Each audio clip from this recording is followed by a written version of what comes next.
Souris. Ouais. Bonjour Victoria, Victoria Bonheur, merci d'avoir accepté cette interview pour parler du sujet de prédilection, un sujet qui nous intéresse toutes les deux, la maladie cherche à me guérir. Donc je vais faire un petit topo, me présenter, puis après je vais te donner la parole et te poser plein de questions parce que ton histoire me passionne, j'ai envie d'en savoir plus, j'ai déjà quelques bribes de ton histoire. Et donc, c'est pas par hasard que nous sommes là toutes les deux aujourd'hui. Toutes les deux, on a eu des maladies, comme beaucoup de gens, hein, mais plus ou moins graves. Et c'est pas par hasard non plus que toutes les deux, on a choisi d'accompagner les autres. Toi, plus récemment que moi, mais cette maladie nous a amené à changer de direction dans la vie, ou en tout cas d'utiliser notre expérience de vie de la maladie pour aider les autres à s'en sortir. Donc, en ce qui me concerne, donc, je suis Anne-Laurence Fritsch, thérapeute holistique, experte en thérapie holistique, dont l'hypnose ericksonienne, la kinésiologie et d'autres techniques holistiques. Et j'accompagne les personnes qui sont en quête de sens et qui ont besoin de faire la paix avec elles-mêmes pour reprendre les rênes de leur vie, redevenir actrices de leur vie. Et une des grandes démarches pour pouvoir reprendre les rênes de sa vie, c'est de guérir de soi. Et la maladie est une façon de nous faire prendre conscience de certaines choses.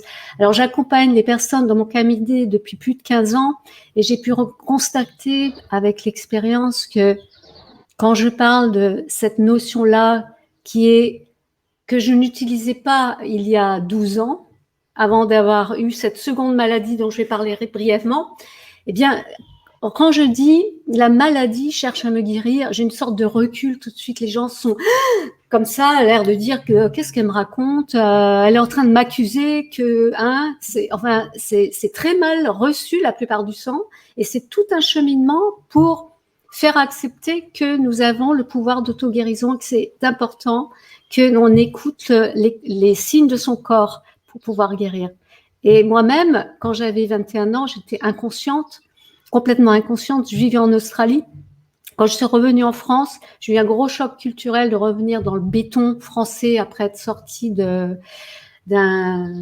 diadème d'écran de verdure botanique au sein l'université se trouvait dans un jardin botanique en Australie.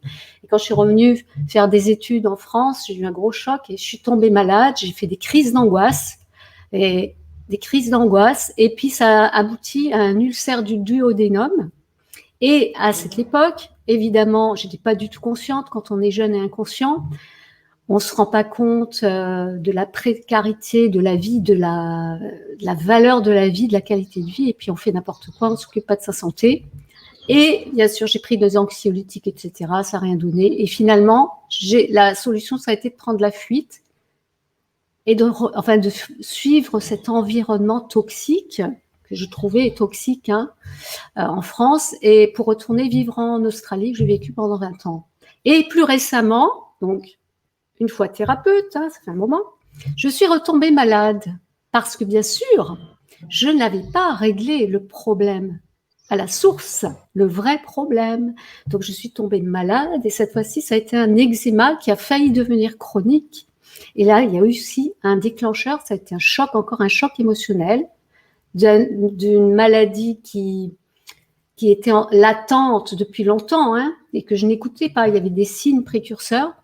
Et quand j'ai perdu un être cher, ça a déclenché l'eczéma. Parce qu'on dit souvent que l'eczéma, c'est lié à la perte ou la séparation. Séparation d'un être cher, peau à peau, c'est lié à la peau, etc. Enfin bref. Et ça a été un long cheminement pour moi. J'ai enfin compris, il a fallu que je trouve le sens de cette maladie. J'étais obligée de faire face à moi-même et de comprendre cette maladie, le sens de cette maladie, pour pouvoir faire toutes les démarches, pour pouvoir guérir cette petite fille souffrante en moi et tout ce que je n'avais pas voulu regarder jusqu'à présent, même en étant thérapeute, bien sûr, et de mettre en place des techniques de gestion du stress, changer mon alimentation, me faire de moi la priorité numéro 1 et vraiment prendre les rênes de ma vie, prendre soin de ma santé, prendre soin de moi, me faire number one avant tout, quoi qu'il arrive, d'arrêter de mettre les autres en premier, de m'occuper des autres sans arrêt. Donc ça a été une grande leçon de vie. J'ai compris beaucoup de choses profondes sur mon histoire familiale, etc. Donc pour moi, ça a été un enrichissement. Ça m'a fait énormément grandir et ça m'a renforcée. Voilà, donc ça c'est mon histoire brève. Maintenant, on est là pour toi parce que je veux tout savoir sur ton histoire. Est-ce que tu peux commencer par te présenter, Victoria? Oui, alors merci beaucoup Anne-Laurence déjà pour ton invitation. Et puis, je suis Victoria Bonheur. Je suis accompagnatrice en évolution personnelle et coach de vie certifiée. Alors pourquoi accompagnatrice, c'est pas juste coach, c'est parce qu'effectivement, dans mon parcours, j'ai une expérience en formatrice en intelligence émotionnelle, en management et en leadership que je mets aussi au service de mes clients pour les aider à reprendre, un peu comme toi, la main sur leur quotidien. Alors, moi, par contre, je vais plus travailler sur les petites actions du quotidien pour effectivement se remettre au centre de sa vie. Parce qu'effectivement, j'estime que chaque personne est le centre de son propre univers. donc voilà, ça c'est pour la petite histoire. Et effectivement, personnellement, j'ai appris en fait à me mettre au centre, mais c'est parce que c'est mon corps qui m'a appris en fait à le faire, parce que j'ai eu plusieurs grosses maladies. Alors, tout d'abord, j'ai eu des entorses à répétition quand j'étais au lycée. Et puis, quand je suis partie faire mes études, parce qu'initialement, je suis de Martinique, je suis partie faire mes études à Bordeaux. Et j'ai eu un gros problème de cheville parce que je me suis fait une nouvelle entorse de cheville la première année où je suis partie. Sauf que normalement, une entorse de cheville, ça se règle en un mois et demi. Et là, j'ai traîné pendant 6 mois parce qu'il y a eu des complications. Et en fait, comme je n'étais pas revenue à la source du problème, un petit peu comme toi, en fait, ça a entraîné une inflammation chronique. Donc ça, c'était la première chose. Ensuite, 2 ans plus tard, j'ai fait une méningite, qui était une méningite virale. Donc, un peu comme mes anciennes maladies, à chaque fois, quand j'allais voir le médecin, on me disait « Oui, ben, en fait, il faut attendre que ça passe. Et on ne peut rien faire d'autre que d'attendre que ça passe. Sauf que pendant ce temps-là, ben, moi, ça ne va pas.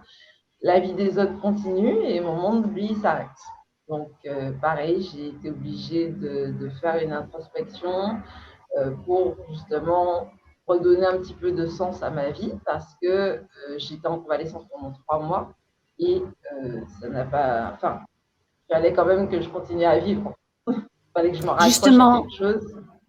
cette maladie-là, qu'est-ce qu'elle t'a appris? Qu'est-ce que tu as tiré comme leçon de cette méningite? Et ce qui est intéressant quand même, qu'on sait en énergétique chinoise et en décodage biologique, on dit que toutes les maladies en HIIT sont liées à la colère. Et donc, tu vas Oui. parler tout à l'heure d'un bouquin que tu as écrit, hein, justement. Et est-ce que tu avais pu, à l'époque, faire un lien, déjà des liens et comprendre la cause de ta méningite à l'époque? Parce que tu étais jeune, hein, tu avais 21 ans, c'est ça? Quand tu as eu Oui, ta c'est ça. J'avais méningite, hein, tu étais 21 ans. vachement jeune, comme moi quand j'ai fait mon ulcère. Ouais. C'est ça. Et donc, en fait, ça a vraiment tout mis sur pause. Donc, effectivement, au début, il y a de la colère parce qu'on a l'impression qu'on perd tout. Enfin, on perd prise sur toute sa vie. Puisque, en fait, en plus, c'était l'époque où je terminais ma licence, où j'avais fait tout comme on voulait que je le fasse. Et je me retrouvais coincée, entre guillemets, entre 4 murs parce que cette méningite-là, selon les dires des médecins, ça venait d'une vireuse, donc un virus bénin qui était passé dans les méninges et qui m'a carrément asséché de toute mon énergie, c'est-à-dire que j'avais 45 minutes d'autonomie de batterie pour 8 heures de sommeil en fait. Donc voilà. Donc, du coup, ça posait problème. Et j'ai la chance d'avoir dans la bibliothèque de mes parents un livre qui s'appelait Ton corps te dit aime-toi de Lise Bourbeau, Ouais. qui explique à chaque fois les raisons émotionnelles et les raisons spirituelles des maladies. Mais c'est vrai que ça pose problème parce qu'en fait, même quand on voit la signification, on doit quand même chercher dans les couches pour savoir à quel niveau, en fait, il faut débloquer les choses.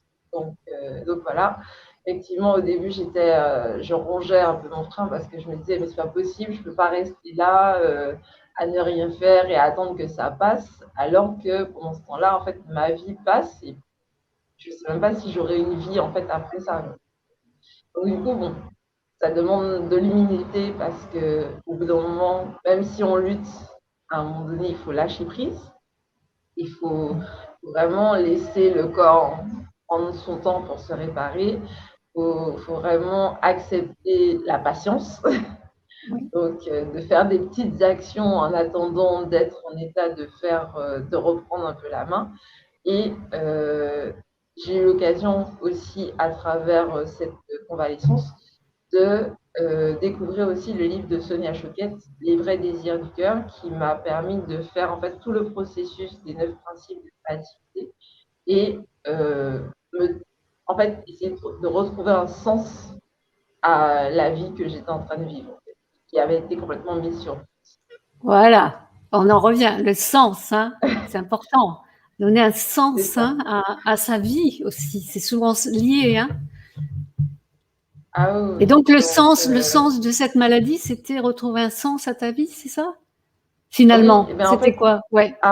j'ai décidé en fait de réorienter mon parcours professionnel. Enfin, à l'époque, c'était mes études, Mm. puisque à la fin, je me suis dit, bon, je vais finir ma licence. À l'époque, j'étais en licence de biologie.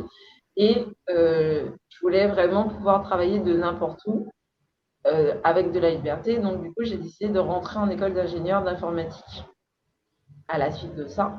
Et en fait, ça a été le premier rembranchement de mon parcours professionnel, qui a été avec beaucoup de carrefours et des changements de direction. Mais voilà, ça a été le premier pas de Mais ça. ça n'a pas suffi, parce Non, que ça n'a pas après, suffi, parce que j'ai la tête dure. J'ai la tête dure, donc voilà. Mais c'est vrai qu'en fait, c'était beaucoup lié à bon, j'étais en licence de biologie parce que j'avais dit que j'allais faire ça pour expérimenter des choses, mais je ne savais pas du tout où est-ce que je voulais aller.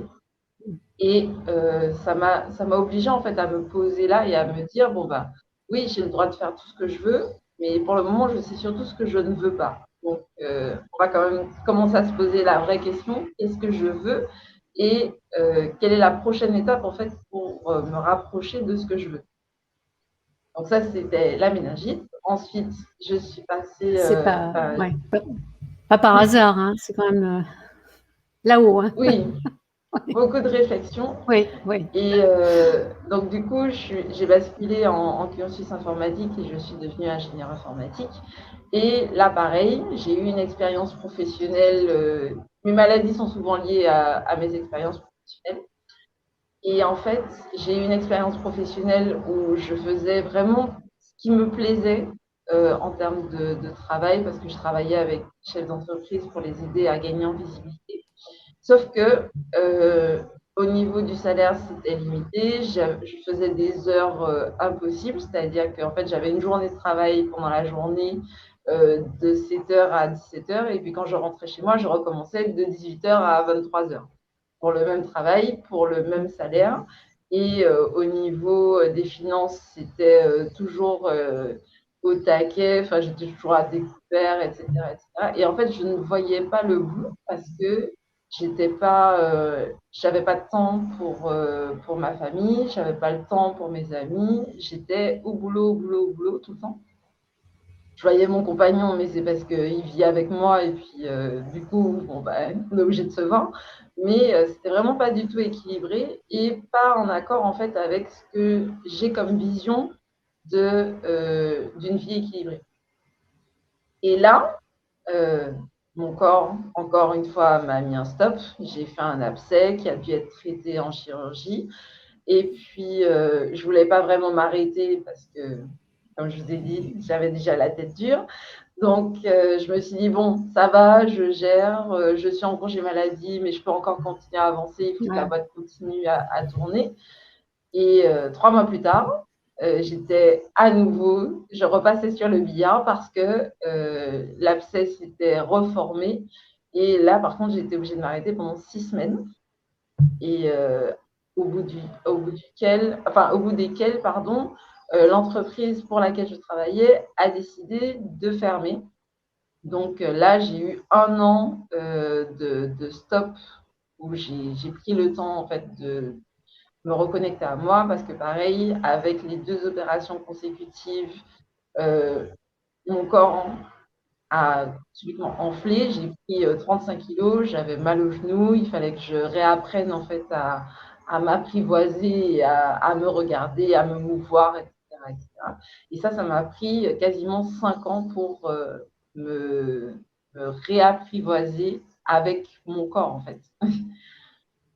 Et là, Donc voilà. la cause réelle, c'était quoi Alors, l'abcès, de ce... normalement, Ouais, c'est vas-y, un ras-le-bol, en fait, ras-le-bol, ouais. de faire pour obtenir. Parce que, effectivement, Hmm, je faisais beaucoup et j'étais trop dans le contrôle, j'étais trop dans OK, il faut que ça soit comme ça, il faut que ça soit comme ça, enfin, pas assez flexible, etc. Donc voilà.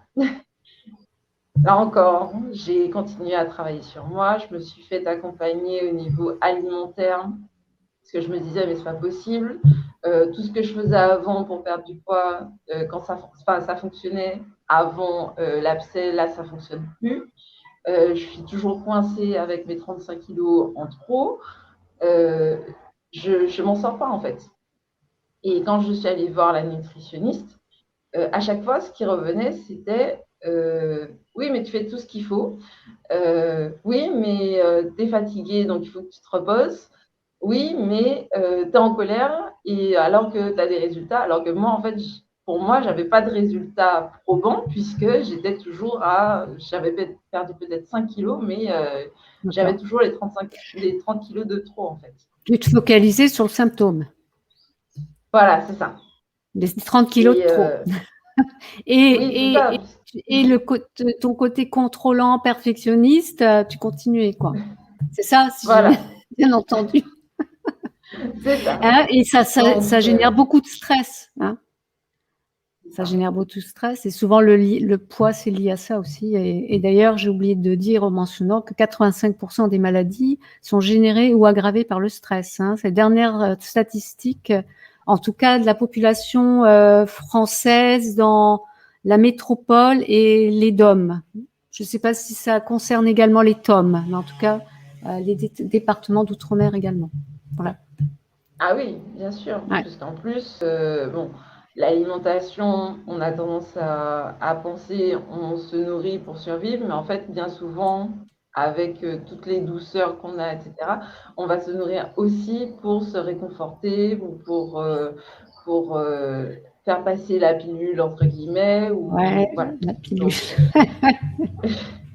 il y a tout ça. Et donc, effectivement, quand j'ai vu au niveau alimentaire que ça allait, mais que je perdais toujours pas de poids, je suis passée sur du coaching et sur de l'accompagnement en kinésiologie et en Ah ouais. ostéopathie.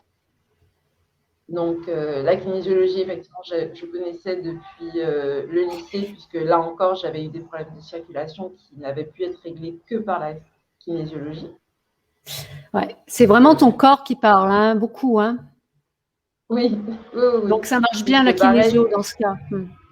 ah oui, à fond, Ouais. à fond, à Ouais. fond. D'ailleurs, cet après-midi, j'ai encore une séance de kinésiologie pour continuer le travail.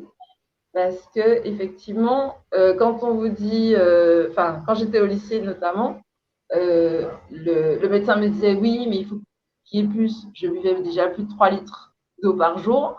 Il faut que vous fassiez plus de sport. Je faisais déjà 10 heures de sport par semaine.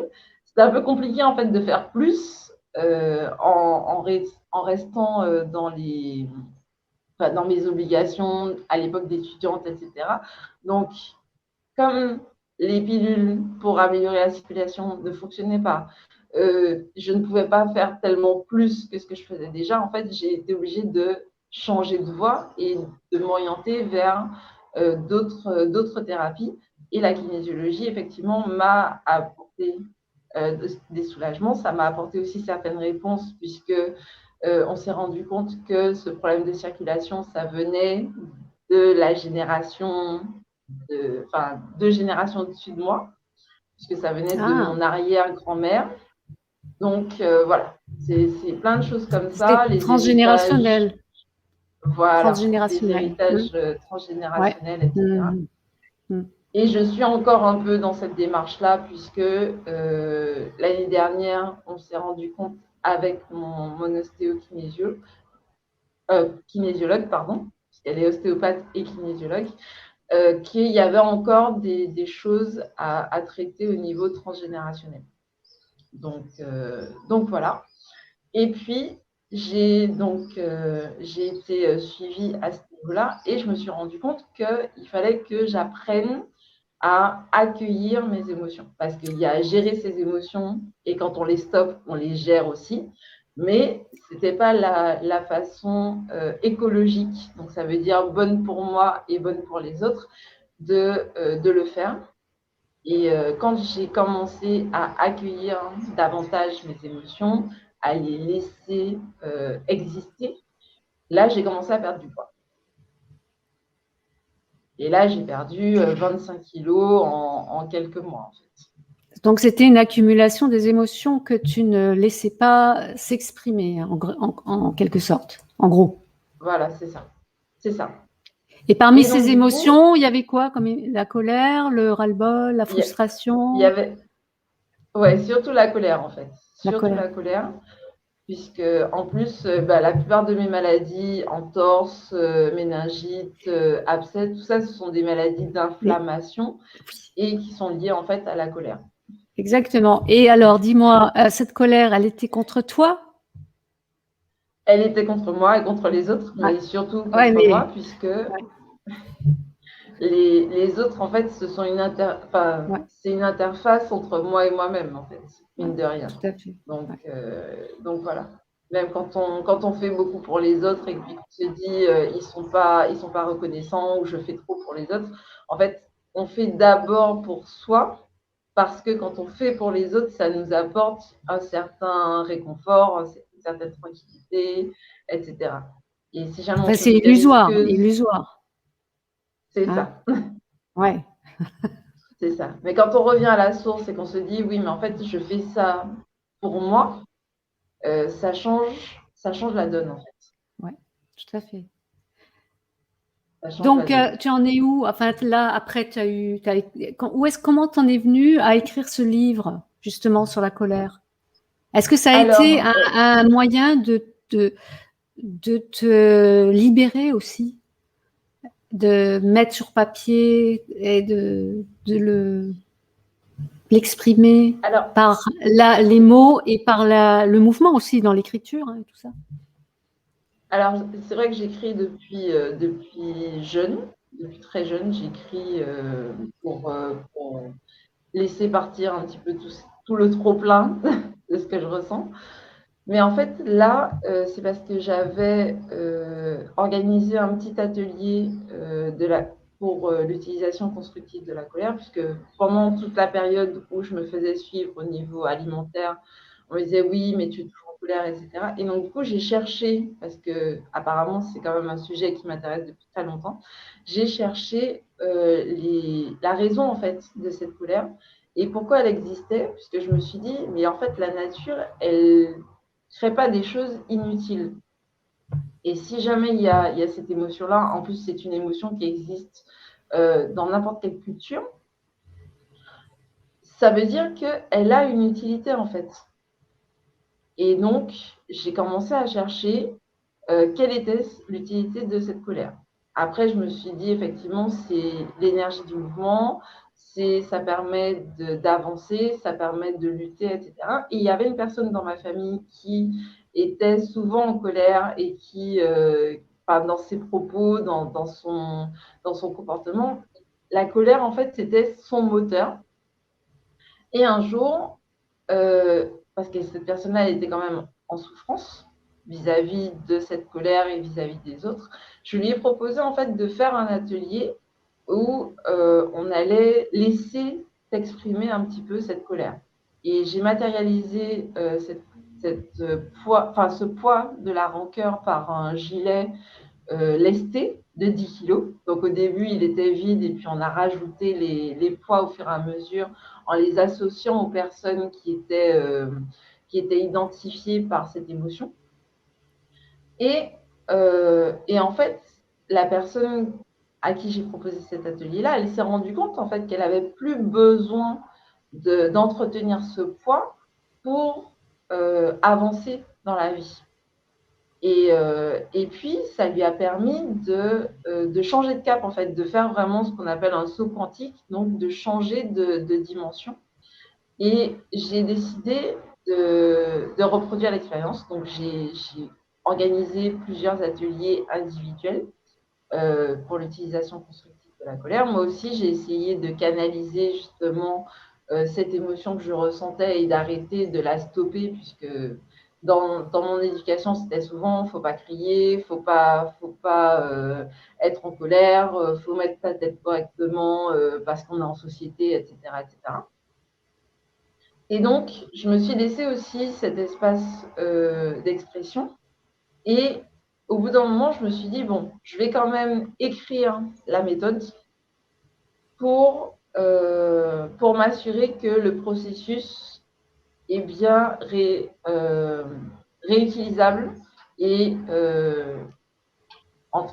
industrialisable, entre guillemets. C'est-à-dire, ça fonctionne une fois, ça fonctionne 10 fois, ça fonctionne 100 fois. Et pas, c'est un coup de chance. Bon, ça, c'est mon côté un petit peu scientifique. On fait une expérience, on la reproduit, on reproduit les conditions et on s'assure que ça fonctionne. Et donc, du coup, je me suis mise à écrire sur la colère. Je ne savais pas encore exactement comment l'organiser, mais ça a pris forme très rapidement. En un an, c'était écrit et ça y est. En fait, le livre est sorti. Et depuis, il y a beaucoup de personnes qui me disent que ça les aide aussi à voir la colère différemment. Ah ouais, c'est génial. Tu peux nous montrer le livre? Tu peux nous montrer ce beau livre? Ça s'appelle Mon bonheur, la raison de ma colère. Mon ou bonheur, comment utiliser sa colère. Oui. Mon bonheur, la raison de ma colère. Comment utiliser sa colère de manière constructive. Super. Et on peut le trouver partout? Oui, alors vous pouvez le trouver sur le site de l'éditeur, donc youstory.fr, ou sinon sur la FNAC, sur les sites de la FNAC, Amazon. Bon, voilà. Il est disponible en ligne en version numérique et en format papier. Donc, voilà. C'est super. Il y en a encore en stock? Quelques-uns? Oui. Tu en as remis? Oui. Il y en a de nouveau. Je sais que c'est un sujet beaucoup de gens sont en colère et souvent c'est l'enfant qui ressort. C'est l'enfant. L'enfant il se protège par la colère. C'est son seul moyen de pas tomber en dépression dans certaines situations. Hein. Et ça peut être salvateur. Et comme tu dis, la colère, ça peut être un moteur aussi. Hein. Donc, à un moment donné, il y a des émotions qu'on ne s'autorise pas aussi à vivre et qui ont besoin de sortir parce que c'est cet enfant qui a jamais eu le droit de s'exprimer dans sa nature profonde, d'être spontané avec l'éducation, etc. Et à un moment donné, il y a une accumulation et inflammation. Et puis, quand on a été élevé dans une éducation stricte comme ça, on n'a pas le droit d'exprimer. Moi, c'était pareil. J'avais pas le droit d'exprimer mes émotions. Il fallait être toujours sage, bien droite, bien poli, dire vous, fermer la bouche, ne jamais contredire le père, autoritaire. Oui. Et à un moment donné, quand on a une personnalité un peu forte, ça finit par exploser un jour. Hein. Et donc, moi, j'avais fait d'autres maladies. Là, j'ai juste parlé de ces deux-là, mais il y avait des maladies liées à la colère aussi, hein, comme par hasard. Donc, c'est intéressant de savoir que justement d'autoriser cet enfant de se manifester et de prendre soin de lui. Hein. Et je suppose que c'est ce que tu as fait. C'est ce que tu as fait pour guérir. Comment tu as fait pour guérir? Ouais. Bah, je c'est un continue long encore. Ça veut cheminement, dire hein, que oui. Mm. en fait, l'idée, c'est qu'il y a deux facteurs principaux qui déclenchent la colère. C'est le non-respect de ses valeurs personnelles. Ouais. Si jamais, par exemple, on a pour valeur, je dis un exemple bateau, mais si jamais, par exemple, on a pour valeur la justice et qu'on est témoin d'une injustice, tout de suite, Ouais. ça va nous faire changer d'humeur, ça nous fait basculer en mode colère.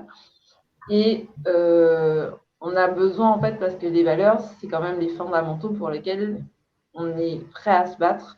Et quand on respecte ces valeurs, ça donne du sens à notre vie. Donc ça, c'est la première chose.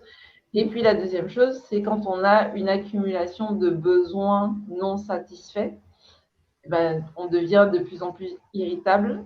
Et il est temps, en fait, de remettre les pendules à l'heure. Alors, pas forcément pour les autres, mais surtout pour soi. Pour soi, ouais. Donc, c'est pour ça, en fait, qu'on a ça, en fait. Ouais, mais juste pour rebondir sur ce que tu viens de dire, on peut réagir différemment en fonction de sa personnalité, de son histoire personnelle et de son tempérament. Il y a des gens qui vont tomber en dépression. C'est pour ça que je dis Oui, quelquefois, je demande souvent aux personnes que j'accompagne, est-ce que votre colère, elle est constructive ou destructive? Parce que quelque part, quelquefois, ça peut être constructif, un moteur, comme tu dis. Et c'est le seul moyen de s'en sortir et de rebondir pour pas tomber en dépression. Donc, y a pas, on peut jamais dire qu'une émotion est négative ou positive. Une émotion est ce oui, qu'elle c'est est, ça. et comprendre la source et la raison d'être de cette émotion est important. Hein, on est vraiment là-dedans. Hein. Le sens, quoi. Toujours à revenir au Tout à sens fait. de chaque chose. Hein. Ouais. Ah oui, Donc, tout à fait. tu as aussi, tu m'avais parlé aussi, tu m'avais dit que tu avais aussi récemment, en fait, tu as complètement switché, tu as quitté ton boulot suite à une crise d'angoisse. C'est ça? Oui, c'est ça. Oui, alors là, Ça aussi, ça a c'était été l'année un dernière. déclencheur. Ouais. Oui, l'année dernière, alors il y a 1 an et demi, j'avais changé de boulot. Toujours dans ma quête de sens et d'être de plus en plus alignée avec mes valeurs au quotidien et dans mon domaine professionnel. Puisque je faisais, en tant que chef de projet web marketing, je faisais déjà beaucoup d'accompagnement au niveau des chefs d'entreprise sur leur communication. Et en fait, on travaillait beaucoup quand même sur la confiance en soi et sur l'image, etc. Et j'ai changé de travail assez rapidement.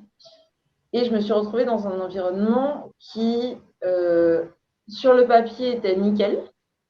Donc, un bon salaire, de bonnes conditions de travail, etc., etc.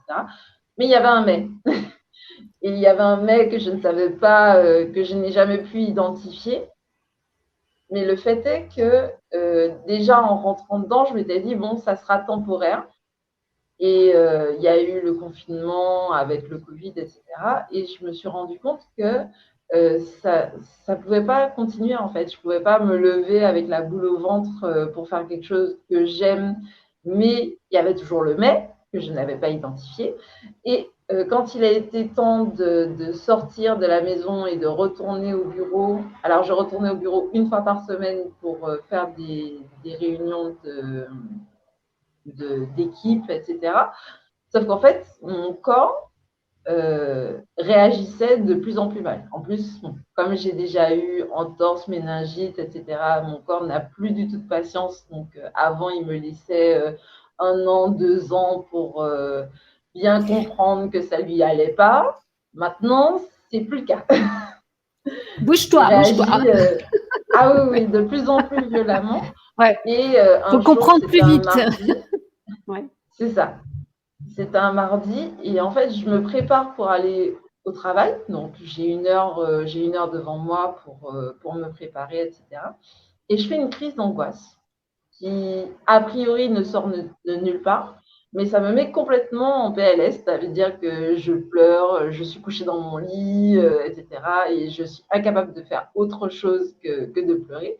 Donc, du coup, j'ai interrogé mon corps pour lui dire, bon, ok, tu veux pas que j'aille au travail, ça c'est une chose, mais il va quand même falloir qu'on mette des choses en place parce que je ne vais pas juste arrêter d'y aller du jour au lendemain. Donc, moi, je m'étais dit, bon, je me donne 1 an pour trouver autre chose et pour changer de voie. Mon corps m'a dit non, ça va pas aller. Donc, j'ai continué à tester 9 mois, 6 mois. 6 mois, il m'a dit OK. Je me suis dit OK, je prends l'engagement aujourd'hui. C'était le 9 juin. Je prends l'engagement aujourd'hui que dans 6 mois, c'est fini. Et est-ce que jusque-là, tu, je veux juste tu t'interrompre un petit, m'accompagnes pour finir. ouais. Est-ce que tu as pu mettre le doigt sur ce truc, ce mais? Est-ce que tu as Non, pu comprendre ce que c'était, ce mais? non, pas pas de manière claire, mais disons qu'après, en septembre, j'ai eu des mots avec mon patron de l'époque et je me suis rendu compte que en fait, ça venait aussi du fait qu'on n'avait pas des valeurs alignées, lui et moi. Mais c'était vraiment intuitif en fait, quelque chose c'est vraiment une sensation où tu te dis non, il y a quelque chose qui cloche. Et même si tu sais pas ce que c'est, il y a quand même quelque chose qui cloche, donc il faut pas rester là en fait. Donc voilà. Donc du coup, j'ai fait de mon mieux. Je me suis lancée dans tous les projets. Enfin, tous les projets. Il y avait un gros projet avec 2 formations. Et d'ailleurs, c'est là que je t'ai rencontrée. Donc, Oui. donc du coup, je me suis dit bon, je vais y aller quand même à fond pour changer de voie et pour faire vraiment quelque chose qui soit aligné avec ce que je ressens. Et voilà. Ouais. Et c'est comme ça, en Donc, fait, que j'ai décidé de passer la certification de coach, puisque le développement personnel, j'en fais depuis ma méningite de manière consciente, donc ça veut dire depuis 2009. Et donc voilà. Donc du coup, je me suis lancée vraiment dedans. En plus, comme j'accompagnais déjà certaines personnes à titre gratuit, mais il y avait de gros résultats, je me suis décidée en fait à aller directement dans cette voie-là. Et voilà. Et donc aujourd'hui, tu te sens aligné avec tes valeurs, avec tu es bien Oui, oui, oui. au niveau de Alors, ta santé, au niveau de ton énergie, au niveau de ta mission de vie. au niveau de ma santé, ça va beaucoup mieux. Ouais. Effectivement, je continue quand même à travailler sur ma flexibilité, sur les choses intergénérationnelles qu'il faut que je lâche. Ouais. Donc, du coup, je continue à me faire accompagner au niveau kinésiologie, au niveau ostéopathie pour ça, puisqu'en fait, le corps, j'ai tendance à dire que mon corps dit un peu trop de choses, mais maintenant, j'essaye de l'écouter de plus en plus. En fait. Ouais.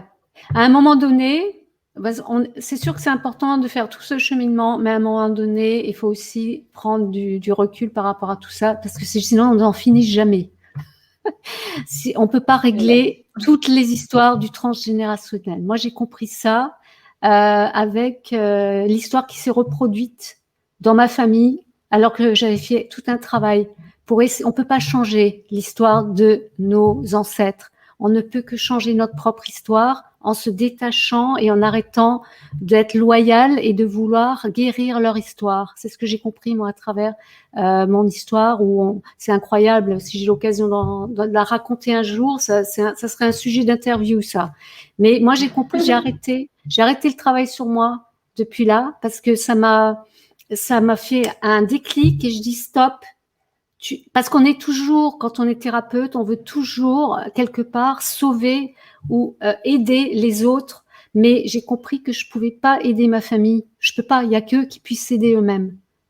Je ne peux pas changer l'histoire de ma famille, le transgénérationnel. Ce qui est important, par contre, c'est de prendre conscience qu'on n'est pas responsable de leur histoire et qu'on ne peut pas la changer. On peut que faire le travail de se détacher et de se déculpabiliser et d'arrêter de se sentir responsable parce qu'on a une sorte de loyauté inconsciente vis-à-vis d'eux, des choses qui nous ont été transmises à travers l'inconscient, hein, pour qu'on règle leurs problèmes qu'ils n'ont pas eu le temps de régler, qu'ils n'ont pas pu régler. Mais on n'est pas obligé de le faire. Et c'est ce travail-là qui est important de couper les liens souffrants et d'arrêter de se sentir responsable et de culpabiliser, parce que c'est pas notre responsabilité. On peut pas changer le passé, n'est-ce pas? On peut que changer notre présent et notre futur. Mais c'est exactement sur ça que je travaille là. Et il y a 2 mois, j'ai découvert le livre de Natacha Calestrémé qui parle de la clé le titre, c'est La clé de votre énergie. Effectivement, elle partage 22 protocoles où on apprend justement à reconnaître ses propres blessures. Donc, la blessure d'abandon, la blessure de rejet, d'humiliation, d'injustice, etc. Et puis aussi, on apprend à remercier son corps de nous donner des occasions en fait pour guérir, parce que justement à chaque fois qu'il y a une maladie qui se déclare, à chaque fois que notre corps nous met une alerte, c'est pour nous dire bon ben maintenant en fait tu es prêt ou tu es prête à passer au cap supérieur et à te libérer de cette culpabilité ou de ce schéma de comportement, etc. En fait c'est une opportunité pour changer. C'est comme si on arrive à un carrefour et puis on se dit bon, ok, là je vais dans une impasse où je change de voie. D'accord. Mais à un moment donné, bon, c'est sûr que notre corps, il est notre notre messager, hein, le messager de notre inconscient. Donc toi, je sais que tu n'es pas encore trop dans l'hypnose et tout ça. Mais moi, je suis hypnothérapeute depuis de très nombreuses années. Et l'inconscient, c'est les 99% de l'activité cérébrale de notre cerveau dont nous n'avons pas conscience et qui est l'orchestre, le chef d'orchestre de notre corps, de notre survie, et aussi qui nous connecte à plein d'autres choses. Hein. Et justement, à un moment donné, on ne peut plus régler les choses si on est toujours dans le mental. C'est pour ça que la kinésiologie, tout ce qui est psycho-énergétique, technique énergétique, etc., ça libère la mémoire cellulaire, parce que c'est vrai qu'on a besoin de libérer la mémoire cellulaire dans notre incarnation, hein, des choses qu'on se porte de notre histoire et aussi des choses qu'on se porte qui ne nous appartiennent pas.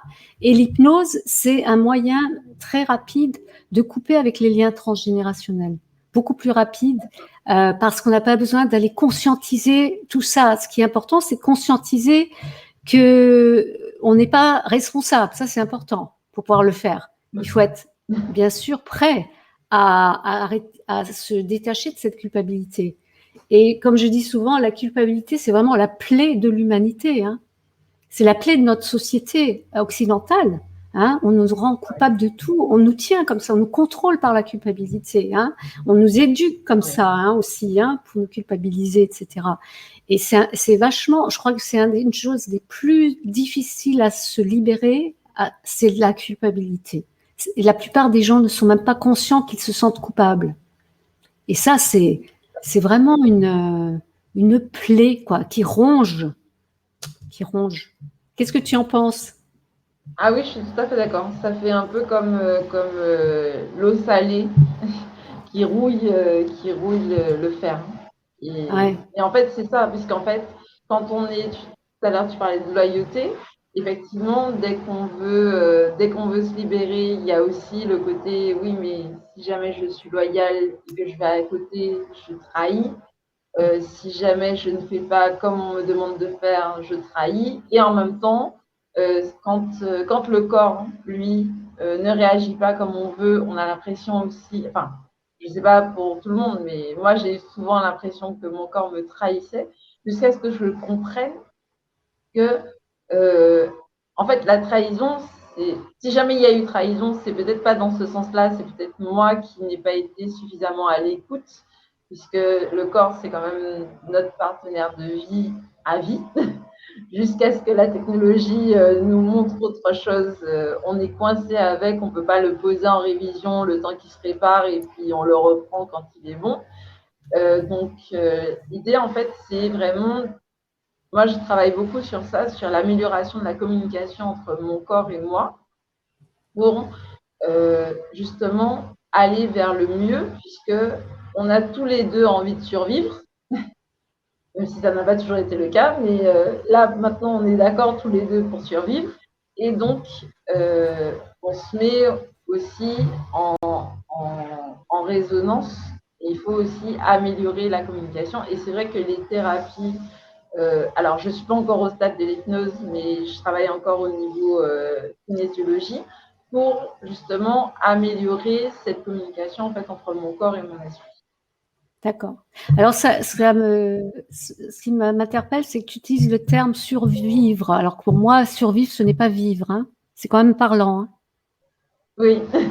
Hein? Oui, mais c'est justement parce que jusqu'à maintenant, à chaque fois quand mon corps m'a mis un stop, c'est parce que ma survie était en danger, alors que j'étais dans la roue du hamster, entre guillemets, en train de faire sans réfléchir, en fait, sans faire attention aux signaux. Et donc, du coup, je n'étais plus au stade où je peux vivre et aller n'importe où, en fait. Non, là, c'était vraiment attention, il est temps de remettre les choses en place parce que sinon, tu vas pas survivre, en fait. D'accord. Mais maintenant, t'en es où aujourd'hui? Ah, maintenant, Parce que tu as quand même utilisé au présent, hein? Oui, parce que effectivement, de toute façon, quand je ne suis pas alignée, j'ai l'impression que ma survie est en danger. D'accord. Donc voilà. Ah. Et donc là, je travaille vraiment sur la relation avec mon corps pour sortir justement du cadre de la crise d'angoisse où j'avais vraiment l'impression de mourir parce que moi, quand ça m'arrive, j'ai l'impression d'avoir un trou dans la poitrine. Donc du coup, ça fait vraiment non, en fait, à n'importe quel moment, ça peut s'arrêter. Donc, mets-toi bien parce que sinon, on ne va pas avancer très loin. D'accord. Donc aujourd'hui, tu écoutes vraiment ton corps et tu l'honores, tu le respectes. Autant que possible. Ouais, autant que je ne suis possible. pas encore parfaite, mais on y travaille. Et c'est vrai qu'il nous rappelle à l'ordre à chaque fois qu'on dévie un peu. Hein. Je sais que des fois, par exemple, j'ai une manifestation d'eczéma, je sais, hop, tout de suite, j'arrête. Je me pose la question, qu'est-ce que tu es en train de faire qui est pas aligné, qui est pas équilibré? Tout de suite, il me prévient avec un petit truc sur le doigt ou ailleurs pour que un petit rappel à l'ordre, hein, parce que c'est vrai qu'on a tendance à vite s'oublier. Et quand on est guéri, eh ben, on oublie par quoi on est passé et à quel point c'était éprouvant, n'est-ce pas? Et on a tendance, le danger, c'est qu'on retombe dans les anciens schémas, les mauvaises habitudes. Hein. Et ça, il faut être vigilant pour rester sur la bonne voie hein, et pas dévier. Et toujours prendre soin de soi, faire attention qu'on soit bien équilibré, qu'on se respecte, qu'on s'honore, qu'on l'aime, notre petit corps, le véhicule de notre âme. Sans lui, on pourrait rien faire sur Terre. Hein. C'est grâce à lui qu'on vit des émotions, des douleurs aussi, mais bon, on vit plein de trucs extraordinaires à travers lui, hein, et on a besoin de lui pour pouvoir s'exprimer, pouvoir créer, pour faire plein de trucs. Hein. C'est génial. Alors moi, j'ai un petit message. Si ça serait... après, je vais demander quel est ton message parce que le but de cette interview, c'est de donner un espoir à ceux qui souffrent parce qu'il y a beaucoup de gens qui ont des maladies chroniques, des maladies psychosomatiques, des maladies auto-immunes, des maladies qu'on appelle orphelines, des maladies, des cancers, etc. Et pour avoir accompagné beaucoup de personnes dans mon cabinet, on peut guérir si on s'en donne les moyens. Par contre, ça, moi, je dirais que mon message, ça passe par donner un sens à sa maladie.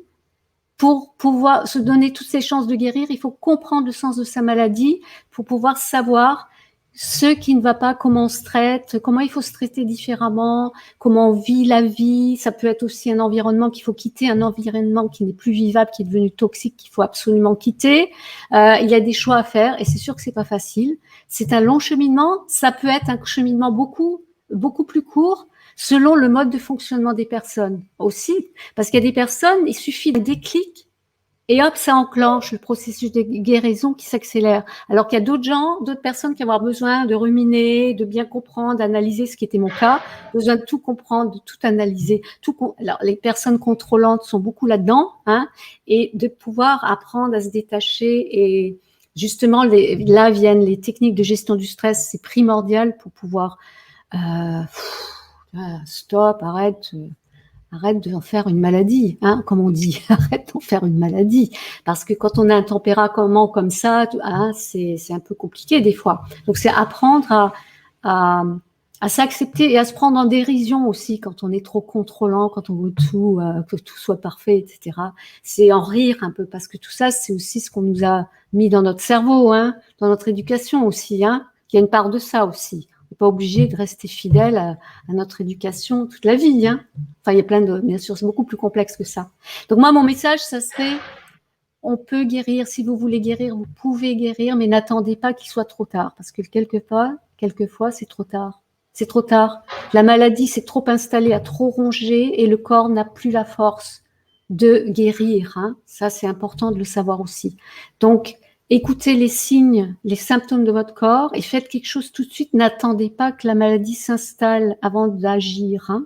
Ça, c'est le conseil que je pourrais donner parce qu'on peut éviter de passer. On n'est pas obligé de passer par la maladie pour comprendre. Hein.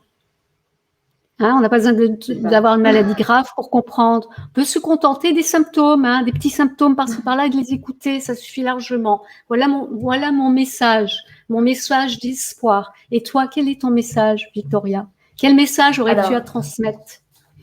C'est un message qui vient un petit peu en complément avec le tien, effectivement. Mon message, en fait, c'est que votre corps, il veut votre bien et il est important de s'autoriser à s'écouter pour justement avancer parce que il y a tous les dictats de la société, il y a tout ce qu'on a emmagasiné comme information, mais il y a aussi des informations qui viennent de l'intérieur. Et à la limite, autorisez-vous à vous donner la place première parce que quand ça vient de l'intérieur, si jamais vous ne l'écoutez pas, au bout d'un moment, ça va crier. Donc, vous avez le droit aussi de vous donner le droit de vous écouter et vous pouvez aussi dire merci aux situations difficiles parce qu'elles sont là, enfin, elles arrivent pour vous aider à vous rencontrer. Donc, ça, c'est important, enfin, pour moi.